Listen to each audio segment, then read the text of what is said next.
하나님 말씀 묵독합니다. 누가복음 5장 1절에서 11절을 교독합니다. 무리가 몰려와서 하나님의 말씀을 들을새 예수는 게네사렛 호숫가에 서서 호숫가에 배 두 척이 있는 것을 보시니 어부들은 배에서 나와서 그물을 씻는지라. 예수께서 한 배에 오르시니 그 배는 시몬의 배라. 육지에서 조금 떼기를 정하시고 앉으사 배에서 무리를 가르치시더니 말씀을 마치시고 시몬에게 이르시되 깊은 데로 가서 그물을 내려 고기를 잡으라. 시몬이 대답하여 이르되 선생님 우리들이 밤이 새도록 수고하였으되 잡은 것이 없지만은 말씀에 의지하여 내가 그물을 내리리이다 하고 그렇게 하니 고기를 잡은 것이 쉼이 많아 그물이 찢어지는지라. 이에 다른 배에 있는 동무들에게 손짓하여 와서 도와달라니 그들이 와서 두 배의 채움에 잠기게 되었더라. 시몬 베드로가 이를 보고 예수의 무릎 아래 엎드려 이르되 주여 나를 떠나소서 나는 죄인이소로이다 하니 이는 자기 및 자기와 함께 있는 모든 사람이 고기 잡힌 것으로 말미암아 놀라고 세베대 아들로서 시몬의 동업자인 야고보와 요한도 놀랐습니다. 예수께서 시몬에게 이르시되 무서워하지 말라. 이제 후로는 내가 사람을 취하리라 하시니 그들이 배를 육지에 대고 모든 것을 버려두고 예수를 따르니라. 아멘. 단어 가운데 문제라고 하는 단어가 있습니다. 이것은 해답을 요구하는 물음을 우리는 문제라 그런 단어를 씁니다. 인생의 삶을 살아가면서 힘든 것 중에 하나는 인생에 만나는 문제라고 하는 겁니다. 문제를 만나게 되면 힘들어지고 어려운 순간을 지나가야만 합니다. 그래서 문제 해결을 위하여 사람들은 정답을 찾고자 애를 쓰고 있습니다. 정답이란 단어는 어떤 문제에 대하여 옳은 답을 정답이라고 합니다. 내 인생의 문제에 정말로 옳은 답이 어떤 것이 있을까 사람들은 많이 찾습니다. 그래서 우리들은 인생이란 긴 여정 속에서 끊임없이 다양한 모습에서 정답을 찾으려고 애를 쓰고 있습니다. 가정의 문제 속에서도 자녀들의 문제 속에서도 자신의 진로, 직장, 비즈니스, 자신의 건강에서도 이외에도 다양하게 펼쳐지는 인생의 문제 속에서 과연 정답이 어디 있을까 사람들은 찾고 있습니다. 이렇게 인생의 힘든 문제 속에서 정답을 찾아보려고 애를 써보지만 때로는 정답이 어디에 있는지 혹은 정답이 무엇인지도 몰라서 방황하며 지칠 때도 있습니다. 한 화가의 이야기로 접근해 보고자 합니다. 한 평생을 바쳐서 그림을 그려온 나이 많은 도 화가가 있었습니다. 그는 젊은 시절 세상에서 가장 완벽하고 아름다운 풍경을 화폭에 담아 인생의 정답이라고 불리는 걸작을 남기겠다는 야망에 가득 차 있었습니다. 그래서 그는 세상의 모든 아름다운 꽃과 웅장한 산, 황홀한 노을을 찾아다니며 그림을 그리기 시작합니다. 하지만 이상하게도 그림을 완성할 때마다 어딘가에 부족함이 느껴졌습니다. 의문이 생기면서 여러 생각이 생기는 겁니다. 이게 정말 인생의 정답일까라고 하는 의문입니다. 또는 내 그림의 무언가 빠진 것 같은데 라고 하면서도 그는 평생에 그렇게 자신이 찾고자 하는 인생의 정답을 찾아서 애쓰고 노력을 했습니다. 어느덧 세월이 흘러 백발이 성성해진 노화가는 이제 붓을 잡을 힘조차 없게 되어졌습니다. 그는 마지막으로 자신의 화실에 앉아 하얀 도화지 캔버스 앞에 섰습니다. 그는 지난 평생 자신이 그렸던 수천 장의 그림을 머리에 떠올렸습니다. 그리고 그는 붓을 들어 하얀 도화지 위에 아무것도 그려지지 않은 채 그저 깨끗한 하얀 물감만을 도화지에 덧칠을 하기 시작합니다. 이런 모습을 보고 있던 그의 제자가 의아하면서 묻습니다. 아니 스승님, 인생의 정답을 찾으신다고 하시더니 왜 자꾸만 하얀 도화지에 캔버스를 하얗게 덧칠을 하시면서 색상이 없는 하얀색 종이를 만드시는 겁니까? 라고 묻습니다. 이 질문에 노화가는 미소를 지으면서 제자에게 이런 대답을 합니다. 제자야, 인생의 정답이란 내가 그리는 그림 속에 정답이 있는 것이 아니라 어떤 색깔을 칠해도 좋은 하얀 종이 이 자체가 인생의 정답이었다는 걸 나는 알았단다. 나는 지난날 동안 내 방식대로 세상 것을 내 그림 속에 채우는 데만 열중했단다. 하얀 캔버스가 내 앞에 존재하고 있다는 사실 자체를 나는 기뻐하지 못했었단다.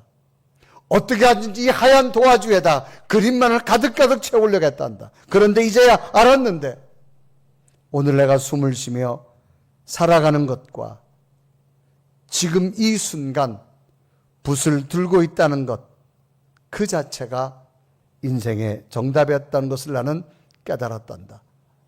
비록 내가 하얀 도화지에 그림을 채우지 않아도 그 하얀 도화지 앞에 내가 살아있다는 것과 내가 붓을 들고 있다는 그 자체가 내 인생의 정답이었다라고 제자에게 말하는 겁니다. 이처럼 인생을 마무리하는 화가의 모습 속에서 사람들이 인생의 정답에 대해 무엇라고 말할 수 있을까요? 라고 하는 질문을 또 한번 던져볼 수 있습니다. 우리는 흔히 정답을 성취나 결과라고 생각합니다.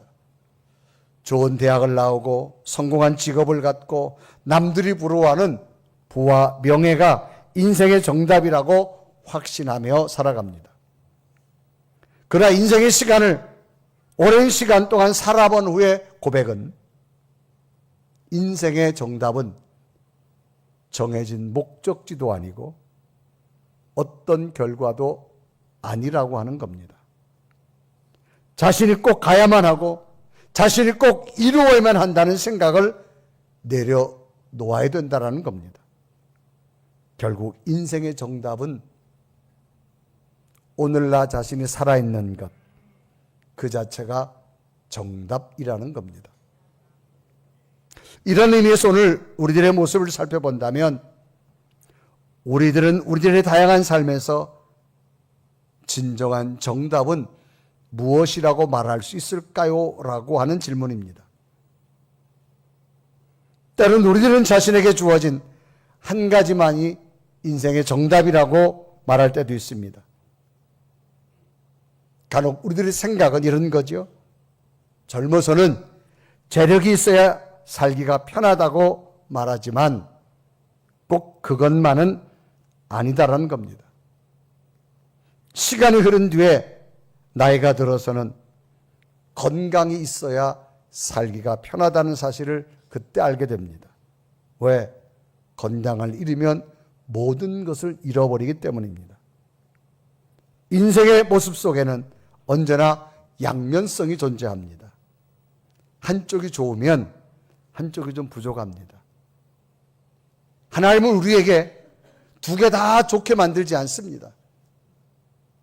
제가 목회하면서 많은 사람들을 보니까 저 집은 다 가진 것 같아요. 그런데 아직도 그 집도 눈물의 기도 제목이 있다라는 겁니다. 어떤 집은 눈물의 기도 제목이 있는 것 같은데 아니에요. 하나님이 남들이 보지 않으면 또 어떤 것을 하나님이 주었다라는 사실입니다. 그래서 인생이 지나고 나면 한 집은 다 가진 것 같은데 한 집 부족한 것 같은데 그렇지 않습니다. 시간이 지나가면요 부족한 것도 올라가게 되어지고 높아진 것도 내려오게 되면 똑같습니다. 하나님은 공평하신 하나님. 그래서 인생을 살다 보면 아파 보아야 건강의 가치를 알 수 있습니다. 시간이 지나서 나이가 들어 보아야 시간의 가치를 알 수가 있다라고 하는 겁니다. 결국 나이가 들어보면 남은 시간을 황금같이 여기지만 젊은이들은 남은 시간을 귀중하게 여기지가 않습니다. 그리고 많은 시간을 지난 후에 인생의 모습에서는 이런 이야기들 많이 합니다. 못 배우고 못난 자식은 효도하는 자식이 많지만 너무 잘난 자식은 불효하는 자식이 많다라고 하는 겁니다. 한때는 못난 자식 때문에 속상했는데 시간이 지나고 나니까 너무 효도 잘하는 자식이 마지막 내 곁에 있는 게 얼마나 고마운지 모릅니다. 그런데 너무나 잘난 자식은 늘 부모 곁을 떠나게 되어지는 그런 이치의 모습도 있습니다. 또 한 모습은 인간의 심성을 살펴본다면 정말 악한 사람은 큰 죄를 짓고도 당당하고 태연하게 살아갑니다. 선한 사람은 작은 죄에도 너무 걱정하며 살아가는 사람들이 있음을 봅니다. 그래서 인생의 삶에서 진정한 정답은 알 수가 없다라는 겁니다. 그것은 각자의 입장에서 정답을 찾기 때문입니다. 결국 우리들이 바라는 인생의 삶이란 미묘하고 복잡하고 어렵기에 정답을 알 수가 없다라고 하는 겁니다. 한 가지 문제 해결하고 나면 또한 반대급부로 또 생깁니다. 이 문제 해결하고 나면 반대급부로 또 생기는 것이 바로 우리 인생의 문제의 모습이라는 거지요. 이러한 관점에서 오늘 성경 본문을 한번 본다면 오늘 성경 본문은 완전한 절망적 상황에서 새로운 인생의 정답의 길을 찾게 된 한 사람의 이야기로 시작됩니다. 베드로라는 사람입니다. 갈릴리 호수에서 오랜 시간 동안 어부 생활을 했습니다. 어느 날 밤새 그물질을 했지만 그날따라 한 마리도 잡지 못하고 그물을 씻고 있는 베드로 어부의 난감하고 좌절된 모습이 소개됩니다.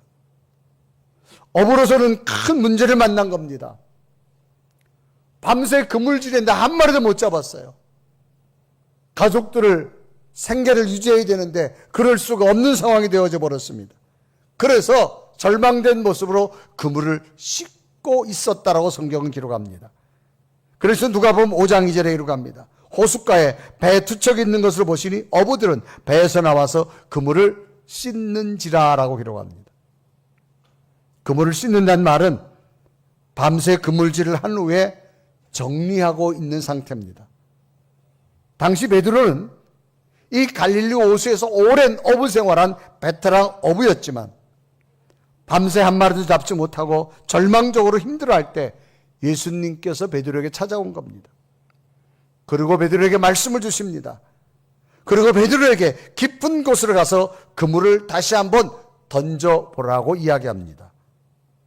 이때 장면이 누가복음 5장 3절은 기록하지요. 말씀을 마치시고 시몬에게 이르되 깊은 데로 가서 그물을 내려 고기를 잡으라. 예수님 말씀을 들은 베드로는 예수님의 말씀에 의지하여 그물을 내리게 됩니다. 그래서 누가복음 5장 5절은 이어서 기록합니다. 시몬이 대답하여 이르되 선생님 우리들이 밤이 새도록 수고하였으되 잡은 것이 없지만은 말씀에 의지하여 내가 그물을 내리리다. 그래서 말씀에 의지하여 다시 한번 그물을 내렸습니다. 결과는 그 누구도 상상할 수 없었던 그물이 찢어질 정도로 고기가 많이 잡혔다는 겁니다. 그래서 누가복음 5장 6절은 기록하죠. 그렇게 하니 고기를 잡은 것이 힘이 많아 그물이 찢어지는지라 라고 말합니다. 놀랍게도 베드로에게는 실패와 절망의 현장이 새로운 기적의 현장으로 되어졌습니다.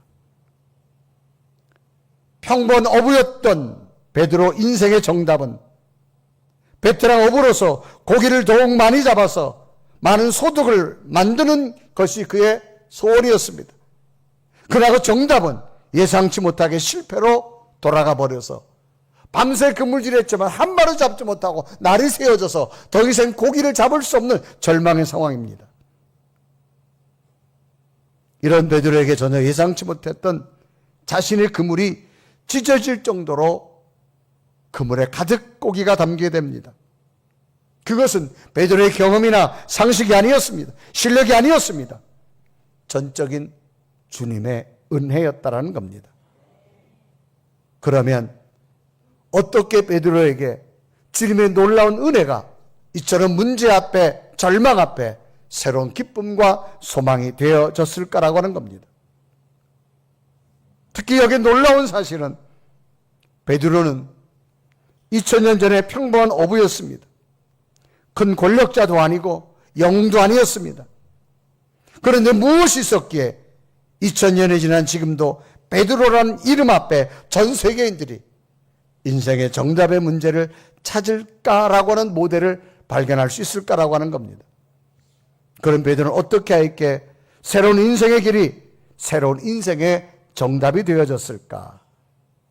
오늘 성경 본문은 베드로의 한 가지를 지목합니다. 오늘 성경에 보면 그렇게 하니라고 하는 말이 있습니다. 그래서 누가복음 5장 6절에 말합니다. 그렇게 하니 고기를 잡은 것이 심이 많아 그들이 그물이 찢어지는지라. 정답을 찾게 된 결정적 요소가 그렇게 하니였습니다. 그렇게 하니는 결과에 앞서서 먼저 선행적으로 베드로의 행동이 있었던 걸 말합니다. 그러면 베드로는 무엇이 선행적으로 그렇게 했기 때문에 이런 인생의 절망 가운데 정답을 예수님으로 찾을 수 있었을까? 첫째는요, 환경보다 말씀이 우선이었습니다. 지금 베드로의 마음은 여러 가지로 우울하고 아주 매우 심란한 상태입니다. 어부로서 고기를 많이 잡아야 가족을 부양하고 경제적 활동을 할 수 있는데 밤새 그물질을 했지만 한 마리도 잡지 못하고 빈 그물을 씻고 있는 상태입니다. 또한 밤새 그물질했기 때문에 몸도 매우 피곤한 상태이고 더욱이 마음은 더 무겁고 심란한 상태입니다. 이때 모습을 성경은 그물을 정리하고 씻고 있는 상태였다라고 기록합니다. 누가복음 5장 2절은 기록하죠. 호숫가에 배 두 척이 있는 것을 보시니 어부들은 배에서 나와서 그물을 씻는지라. 씻는 모습은 밤새 그물질을 했는데 나와서 이제 정리하고 있는 상태입니다. 오물과 찌꺼기를 다 정리하는 겁니다. 다시 사용할 수 있도록 정리하고 있는 상태의 모습을 그물을 씻고 있다 그런 얘기입니다. 그런데 이때가 심리적으로 고기를 많이 잡고 그물을 씻으면 얼마나 신납니까? 한 마리도 잡지 못하고 그물을 씻고 있는 이 베드로의 심리적 상태, 얼마나 마음이 힘들까요? 라고 하는 겁니다. 이럴 때 예수님께서는 베드로의 배에 타시고는 다시 노를 저어서 깊은 데로 가자고 말합니다. 그리고 그 배에서 말씀을 베드로에게 전해줍니다.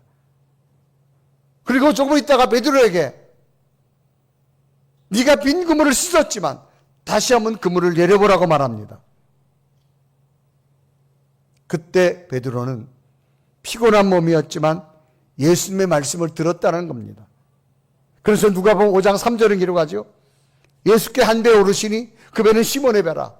육지에서 조금 떼기를 정하시고 앉으사 배에서 무리를 가르치시더니라고 말합니다. 지금 베드로는 밤새 그물질했기 때문에 육체적으로 피곤한 상태입니다. 마음은 낙심으로 가득 찬 상태입니다. 화가 나기도 하고 매우 짜증스러울 겁니다. 이런 상황이라면 예수님 말씀이 귀에 들려오지 않을 겁니다. 마음에 들려오지 않을 겁니다.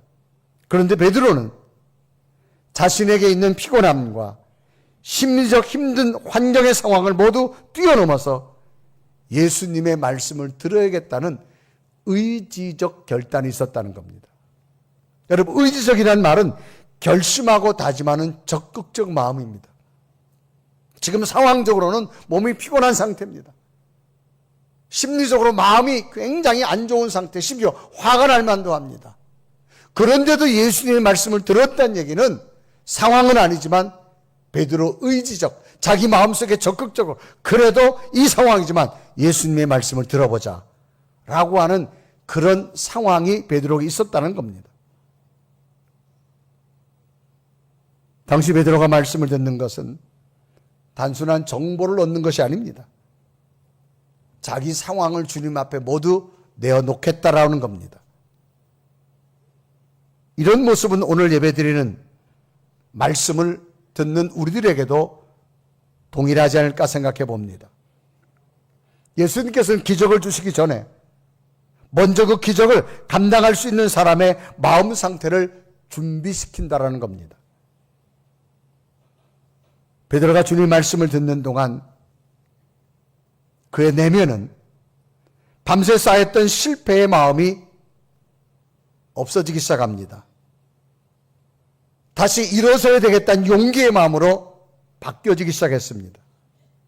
낙심과 불안의 마음이 말씀 속에 위로를 얻게 되어졌고, 너무 힘들었던 마음의 질병이 치유하게 되어졌고, 그 속에 놀라운 변화가 일어나기 시작했습니다. 결국 이 시간은 베드로의 빈배가 고기를 가득 담을 만한, 축복을 담을 만한 준비의 시간이었다는 겁니다. 이 모습은 오늘도 똑같습니다. 한 주간 동안 여러분 어떤 삶의 모습으로 살아왔다 할지라도 오늘 베드로가 말씀을 듣다가 치유받고 회복된 것처럼 오늘 여러분에게도 이런 은혜가 있기를 바랍니다. 베드로는 도저히 지금 말씀을 들을 수 있는 상태가 아닙니다. 밤새 그물질했지만 빈배였습니다. 몸도 마음도 지쳐 있을 때 바로 그 자리에 주님의 말씀을 듣게 되어졌고, 그 말씀은 너무나 힘들었던 그 마음을 만져주었고 위로하셨고 회복하셨고 치유하는 은혜가 된 줄 믿습니다. 이유는 하나입니다. 환경을 뛰어넘어 말씀을 들어야겠다는 의지적 결단이 베드로에게 있었다라는 겁니다. 그래서 성경은 그렇게 하니라고 말합니다.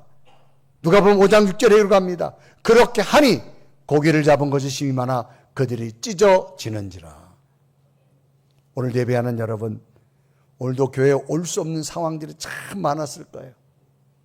그래도 상황을 뛰어넘고 하나님 전에 예배하고 주의 음성이 여러분 속에 들려올 때 베드로에게 임했던 놀라운 치유와 회복이 여러분에게도 있기를 바랍니다.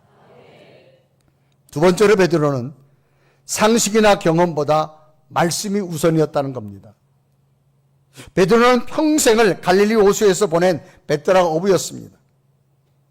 어부의 상식이나 경험으로 볼 때 밤새도록 노력했습니다. 고기를 잡지 못한 상태에서 다시 그물을 내린다고 하는 것은 비효율적이고 무의미한 판단입니다. 그러나 베드로는 자신의 경험이나 상식적 판단이 아니라 한마디로 말하면 말씀에 의지해서 그물을 내리겠습니다. 누가복음 5장 11절에 이렇게 합니다. 시몬이 대답하여 이르되 선생님, 우리들이 밤이 새도록 수고하였으되 잡은 것이 없지만 말씀에 의지하여 내가 그물을 내리리이다. 말씀에 의지해서 그물을 내린다. 여러분, 의지라는 말은 어떤 일을 이루려고 하는 마음입니다. 지금 내 마음은 속상했었고 스트레스 받았고 화가 났습니다. 그런데 예수님 말씀을 듣다 보니까 이게 사라졌어요. 치유됐어요. 그러니까 이제 말씀을 들어 이 말씀 때문에 내가 한번 해보겠다는 겁니다. 참으로 자신의 상식과 경험을 버린 베드로의 놀라운 모습이지요. 일반적 상식으로는 베드로가 지금 이 시간에 그물을 내릴 수 없는 상황적 요소가 굉장히 많습니다. 첫째는 피로와 허탈감입니다. 밤새 수고했습니다. 빈손이었기 때문에 육체적으로 마음적으로 많이 지쳐있는 상태입니다. 그래 누가복음 5장 11절에 베드로가 솔직히 말합니다. 시몬이 대답하여 이르되 선생님, 우리들이 밤이 새도록 수고했을 때 잡은 것이 없지만은 밤새 수고했는데 한 마리도 못 잡았어요. 밤이라고 하는 시간은 낮에 일하는 것보다가 육체적 소모가 훨씬 많은 시간이 밤입니다. 밤새도록 했는데 한 마리도 못 잡았습니다. 얼마나 육체도 피곤하고 마음도 힘들겠습니까? 두 번째는 상황적으로 부적합합니다. 이미 그물을 다 씻었습니다. 정리해둔 상태입니다. 그래 누가복음 5장 2절에 이렇게 합니다. 호숫가에 배 두 척이 있는 것을 보시니 어부들은 배에 나와서 그물을 씻는지라 라고 말합니다. 어떤 일을 하다 보면 순서가 있습니다. 지금 상태는 일이 다 끝난 상태, 마무리가 다 끝난 상태입니다. 모든 것을 정리하고 끝난 상태입니다. 또 시간적으로 고기를 잡는 것은 낮에는 고기들이 잘 잡히지 않습니다. 밤에 고기들을 많이 잡습니다. 지금도 어부들이 보면 밤에 여러분 고기 잡으러 많이 나갑니다. 그런데 지금 예수님께서는 베드로에게 아침에 그물을 내리라는 겁니다. 베테랑 어부인 베드로에게는 상식적으로 경험적으로 받아들일 수 없습니다. 그런데 베드로는 말씀에 의지해서 그물을 내리리이다. 상식과 경험을 뒤로하고 말씀이 우선이 되어진 베드로의 모습입니다. 이런 상황을 오늘 우리들의 상황으로 생각해 본다면 어떨까요? 자, 이런 겁니다. 이제 예배를 드리고 나면 마지막 순서가 축도입니다. 이제 축도 끝나고 나면 여러분들은 인사하면서 지하에 내려가서 점심 식사하고 또 바쁘신 분들 가서 일보러 갑니다. 그런데 제가 막 축도를 하는데 성령께서 유목사야 예배 다시 시작해라. 만약에 그런다면 제가 여러분에게 여러분 하나님 예배 다시 드리랍니다. 자 들어오세요. 들어올 사람 손 내려보세요. 과연 여러분 어떻게 하겠냐? 왜? 다 약속 시간 잡아놨어요. 오후에 또 뭐 하겠다고 했는데 예배를 또 드린다는 거예요. 여러분 상식적으로 안 맞잖아요. 왜? 예배 드렸는데 또 드린다? 안 맞잖아요. 마치 그런 거예요. 업으로서 상식과 경험을 완전히 뛰어넘은 겁니다. 그런데 베드로는 하나입니다. 말씀에 의지해서. 자, 회사에서 여러분 퇴근 시간을 기다리는 퇴근 시간 다 돼서 다 정리 끝냈습니다. 컴퓨터 다 끝내고 사무실 불도 다 끄고 이제 막 나가려고 하는데 성령께서 지금은 또 일 또 해라. 여러분 그거 얼마나 받아들이시겠어요? 여러분들이 다시 책상에 앉으면서 주여 말씀에 의지하여서 지금부터 8시간 또 일하겠습니다. 할 사람 누가 있겠냐 이 말이에요. 여러분. 상식과 경험으로는 다 일 끝났어요. 여러분. 오늘 베드로가 이런 상황입니다. 자기의 상식과 경험으로는 지금 그물을 내릴 시간도 아니고 상황도 아닙니다. 그런데 베드로는 한마디입니다. 말씀에 의지해서 자기의 상식과 경험을 뒤로 하고 말씀이 우선이 된 줄로 믿습니다. 오늘 우리들은 이 말씀을 어떻게 내 삶에 정말 적용할 수 있을까라고 하는 겁니다. 여러분 순간순간 성령께서 여러분 주신 주의 음성을 말씀으로 듣기를 바랍니다. 자, 그러면 결과가 어떻게 됐을까요? 세 번째는 하나님의 능력이었습니다. 베드로의 낙심된 환경도 베드로의 절망적 환경도 모두 뛰어넘는 놀라운 기적으로 나타나게 되어졌는데 베드로가 말씀에 의지하여 내려진 그물에는 고기가 얼마나 많이 잡힌지 그물이 찢어질 정도로. 그래서 누가복음 5장 6절에 이렇게 하죠. 그렇게 하니 고기를 잡은 것이 힘이 많아 그물이 찢어지는지라. 여러분들이 퇴근하려고 컴퓨터 다 끄고 책상불도 다 껐는데 성령께서 다시 일해라. 그래서 성령의 음성을 듣고 밤에 열심히 사무실 일하고 있는데 웬일이요? 회사 회장님이 딱 시찰하다가 사무실에 불 켜 있는 것을 보고 웬일이냐? 회사를 일하고 있습니다. 그래, 너는 2계급 특진 줄게. 아멘 좀 해요. 뭐 이럴 수도 있지 않겠어요? 아멘은 잘하는데 얼마나 할 수 있을지 문제예요. 이것은 신앙 앞에는 내 상식, 내 환경, 내려놓으십시오. 그래야 하나님이 일하십니다. 내 상식과 내 환경으로 모든 것을 다 하기 시작하면 하나님 일하지 않습니다. 인간의 한계를 뛰어넘어 역사하는 분이 하나님의 기적입니다. 베드로는 지금까지 고기를 잡아도 그물이 찢어질 만큼 잡아본 적이 없어요. 그런데 하나님이 고깃대를 몰아주시니까 그물이 찢어질 정도로 성경은 잡혔다라고 성경 기록합니다. 여러분, 상식과 논리, 계산 다 내려놓으십시오. 경험도 내려놓으십시오. 말씀이 우선이 되기를 주님의 이름으로 축복합니다. 그래서 환경보다 말씀이 우선이었고 상식과 경험보다 말씀이 우선되고 나니 하나님 놀라운 기적을 주시더라는 겁니다. 여러분, 이 말씀이 오늘 저와 여러분에게 주시는 말씀이 되었으면 좋겠습니다. 제가 이번 주에는 충청북도 괴산이라는 곳에, 저도 이렇게 많이 지나는 가봤는데 직접 가본 적은 처음인 것 같아요.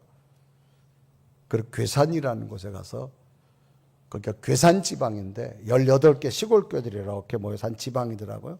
그래서 괴산 중앙교회라고 하는 곳에서 이렇게 선교부 주간 연합 집회를 했습니다. 연합 집회를 했는데 거기 담임 목사님은 홍일기 목사님, 그 교회에서 37년째 목회를 하고 계시고 이제 은퇴를 얼마 앞두고 계신 분이었는데, 이 교회에서 한 분을 제가 봤는데 정말로 헌신적으로 봉사를 열심히 하는 분이에요. 근데 그 봉사를 자기 교회 담임 목사님뿐만 아니라 지방에 있는 목사님들까지 다 섬기는데, 하여튼 식사, 간식 모든 거, 이게 무슨 예산으로 하는 게 아니라 본인 돈 가지고 하는 거예요. 그냥 열심히 섬기는데, 그래서 제가 저분이 누구시냐고 그러니까 그 교회 홍연진이라는 여자 장로님이세요. 여자 장로님인데 이분이 그렇게 열심히 교회를 섬기고 봉사하더라고요. 그러면서 이분은 하나님에 대한 확신이 분명하다는 거예요. 그러니까 뭐가 분명하냐 이야기를 하는데, 결혼을 했는데 아이가 안 생기더래요. 그래서 한참 있다가 뭘 결정했는가 하면 그걸 뭐라 그러죠? 시험관하기를 하는 걸로 부부가 결정해가지고 첫 번째 했는데 실패, 두 번째 했는데 실패, 세 번째 했는데도 실패했다. 마지막 네 번째 해야 되는데 세 번째까지 여러분 의학적으로 실패된 거예요. 그러던 중에 기도 중에 하나님께 맡겨라. 그래서 이분이 네 번째는요, 이 시험관 하기 비용을 그냥 하나님께 드렸대요. 드리고 이제는 하나님이 이루어 주시길 바랍니다. 그런데 놀랍게도 하나님이 태문을 열어주셨어요. 첫 번째 딸을 낳았어요. 아멘 좀 해봐요. 참나. 남 잘 될 때 아멘 할 때 여러분에게 역사가 나타난다니까.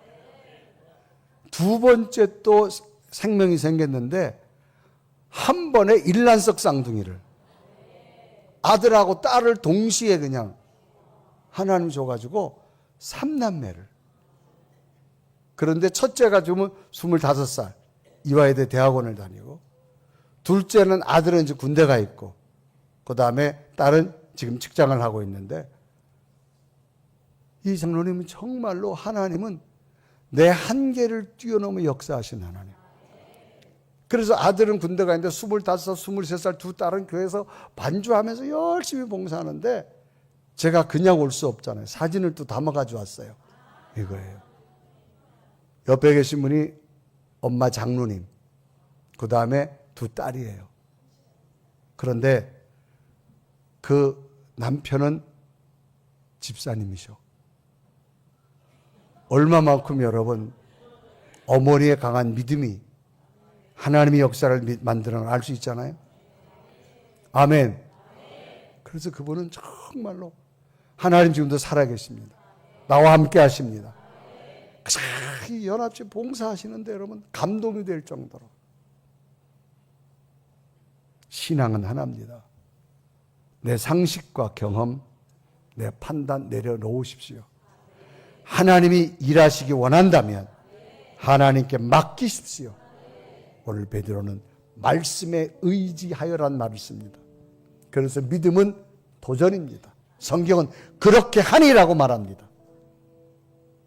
인생의 정답은 인간이 못 풉니다.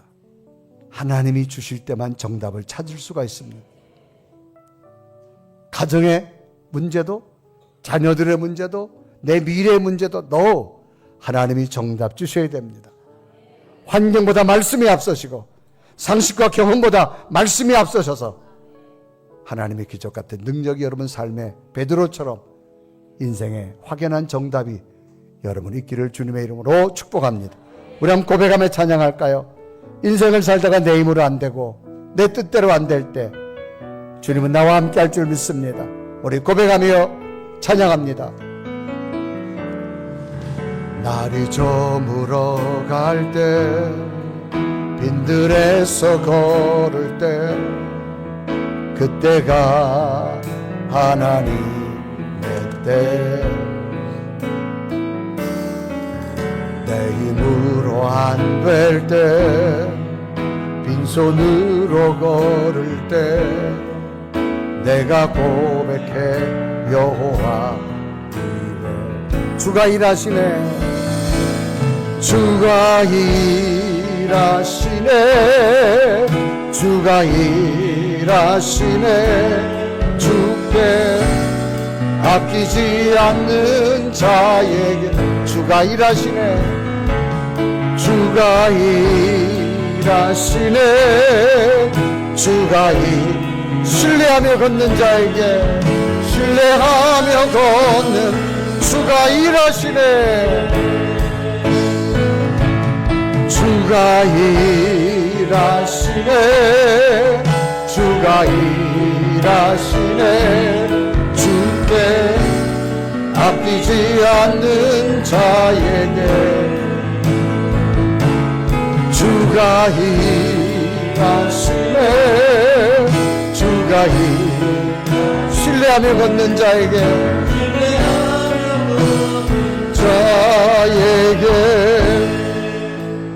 우리 다 같이 두 눈을 감으시고 오늘 베드로의 모습을 보면서 우리의 믿음을 한번 되새겨보고자 원합니다.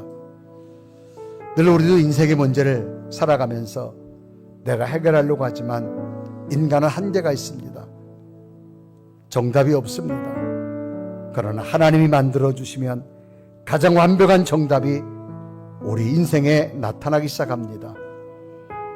무엇보다도 어떤 환경보다도 말씀이 우선이 되십시오. 어떤 상식과 경험보다도 말씀이 우선이 되십시오. 하나님은 우리 한계를 뛰어넘어 하나님의 기적을 주실 줄로 믿습니다. 내 앞길의 문제가 불안하고 답답하고 어떤 상황이라 할지라도 걱정하지 마십시오. 하나님은 놀라운 길을 주실 줄로 믿습니다. 말씀을 붙들고 달려가겠습니다. 주여 이 시간도 내 속에 성령께서 나와 동행하여 주옵소서. 우리 가정의 문제도 우리 자녀들의 앞길도 내 직장과 비즈니스 문제도 경제적인 문제도 건강도 하나님께 맡기겠습니다. 주여 가장 완벽한 길로 하나님의 기적으로 인도하여 주옵소서. 나는 말씀만 붙들고 가겠습니다. 하나님 주가 일하심을 보게 하여 주옵소서. 우리 한번 고백하며 하나님 베드로의 믿음 우리에게도 주시옵소서. 어떤 상황에도 말씀만 신뢰할 수 있는 놀라운 믿음을 주셔서 우리 인생의 정답을 찾아갈 수 있도록 성령께서 동행하여 주옵소서. 간절히 고백하며 기도드립니다. 살아계신 주님, 오늘도 주의 말씀을 듣게 하시고 깨닫게 하시고 오늘도 베드로에 주셨던 말씀, 오늘도 내가 세미한 주의 음성을 들을 때마다 하나님의 살아계신 놀라운 기적과 능력과 하나님의 약속으로 임할 줄 믿사오니 오 살아계신 주님, 오 성령의 주여, 하나님만이 동행하여 주옵소서. 하나님만이 일하게 하여 주옵소서. 하나님의 약속을 나타나고 나오니 하나님 도우시기 원합니다. 주여 이 시간도 기도합니다. 우리 한계를 뛰어넘게 하시고 하나님의 기적을 보게 하시고 하나님의 약속을 볼 수 있도록 오 살아계시네 주여 주여 주여 성령, 하나님 내 내게 은혜와 성령의 권능 하나님의 약속으로 임할 줄 믿사오니 오 살아계신 하나님 오 성령의 하나님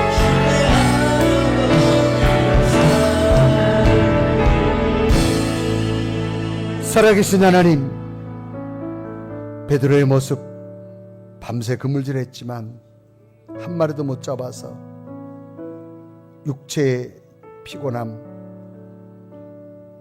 마음의 상처 아픔 슬픔 그러나 주의 말씀을 들을 때 다 회복되게 하시고 치유되게 하시고 하나님의 희망을 보게 하신 주님 날마다 주의 전에 예배할 때마다 하나님의 음성이 들려올 때 치유되게 하시고 회복되게 하시고 풀어지게 하시고 절망에서 꿈을 꾸는 성도들 되게 하여 주옵시고 내가 하는 것이 아니라 말씀의 의지에 그물을 내린 베드로처럼 환경과 상식과 경험 다 뒤로 하고 하나님의 말씀 붙들고 도전자가 되어져서 그물을 내리는 베드로처럼 행함의 신앙으로 하나님의 기적을 보게 하여 주옵소서. 예수 그리스도의 이름으로 간절히 기도드리옵나이다. 아멘.